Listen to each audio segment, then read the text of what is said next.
merhaba. Yağışlı olan bölgeleri görüyorsunuz haritada. Yağışlı olan bölgelerde tabii bahar olması sebebiyle güneş de kendisini gösterecek. Yağış ve güneş birleşince ne olabilir? Gökkuşağı olabilir tabii ki. Sevgili kaptan Sayın İsmail Yalçın Karaca bize bir gökkuşağı fotoğrafı göndermiş. İkili bir gökkuşağını görüyorsunuz şu anda ekranda. Marmara Denizi'ne ait bir görüntü. Kendisi muhtemelen Marmara Denizi'nde şu anda seyir halinde. Kendisinden yine güzel fotoğraflar bekliyoruz Marmara Denizi'ne ait. Sizlerden de yine gökkuşağı fotoğrafları bekliyorum. Şimdi sayacağım bölgelerde, özellikle kuvvetli yağış beklenen bölgelerde bugün gökkuşağı görme ihtimaliniz de var. Yani Ege, Akdeniz'de, Güneydoğu Anadolu bölgesinde, Doğu Anadolu bölgesinin doğusunda, Çanakkale civarlarında bugün yağış bekleniyor. Bu bölgelerde güneş de olacak. Bu nedenle gökkuşağı da oluşabilir. Gökkuşağı fotoğrafları bekliyorum bu bölgede olan izleyicilerimizden. Burada yayınlayacağım. Kaç tane gönderirseniz gönderin, hepsini yayınlamayı düşünüyorum. Gökkuşağı gerçekten çok güzel bir doğa olayı ve bugünlerde görme ihtimalimiz biraz daha yüksek. Karla karışık yağmur beklenen bölgeler de var bugün. Yine dünkü gibi aynı bölgelerde Ardahan'da ve Erzurum'da bugün karla karışık yağmur olma olasılığı var.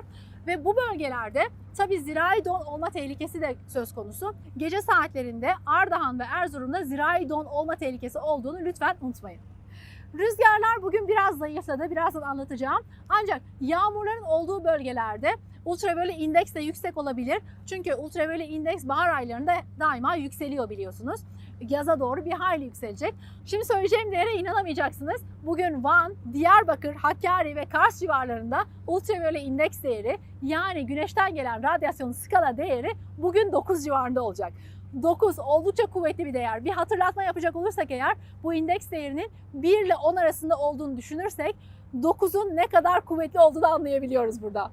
Diğer bölgelerde de yine kuvvetli, ancak Marmara bölgesinde bugün 6 civarında, yani İstanbul'da şu an benim bulunduğum yerde yüzüme ultraviyole indeks değeri 6 civarında geliyor. Güneş kremi tabii ki sürdüm önceden. Ege, Akdeniz ve Karadeniz'de de yine yaz günlerini andırır bir ultraviyole indeks değeri var. Ultraviyole indeks değeri bu bölgede de 7 civarında olacak. Yine mutlaka güneş kremlerimizi sürmemizi gerektirecek bir değer. Ya da en azından yüzümüzü koruyacak şekilde bir şapka kullanabilirsiniz. Rüzgarlar bugün zayıf demiştik. Karalar üzerine rüzgarlar çok zayıf gerçekten de. Dünkü rüzgarlar bugün iyice zayıfladı. Denizler üzerinde de aslında bugün rüzgarlar zayıf. Ancak yarın Karadeniz bölgesinde, özellikle Orta ve Doğu Karadeniz civarlarında kuvvetli bir fırtına bekleniyor. Fırtına saatte 60 kilometreye kadar ulaşabilir.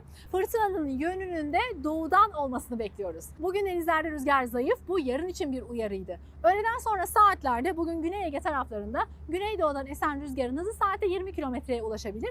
Ve ayrıca buna ek olarak Karadeniz sahillerinde de doğudan esen rüzgarın hızının saatte 20 kilometreye ulaşma ihtimali var. Bu çok hafif bir fırtınamsı ortam yaratabilir yine, ama saatte 30 kilometre olunca biliyorsunuz fırtına kadar şiddetli oluyor. Bu nedenle denizcilerimizin yarından itibaren önlem almalarını tavsiye ediyorum. Tekrar söylemek istiyorum. Yarından itibaren Doğu ve Orta Karadeniz'de de rüzgarlar biraz daha kuvvetleniyor. Saatte 60 kilometreye varabilir rüzgarın hızı. Denizcilerimizin şimdiden önlem almalarını tavsiye ediyorum. İstanbul'da görüyorsunuz güneşli bir hava var bugün. 19 derece civarında sıcaklıklar. Rüzgar zayıf, ayrıca yağış da beklenmiyor. Ancak pazar gününe kadar, pazar günden sonra sıcaklık biraz daha düşebilir. Sıcaklığın düşmesiyle beraber yağış ihtimali de biraz azalıyor. Ankara'da bugün sıcaklık 18 derece civarında. Sıcaklık artmaya devam ediyor. Salıya kadar da artma ihtimali var.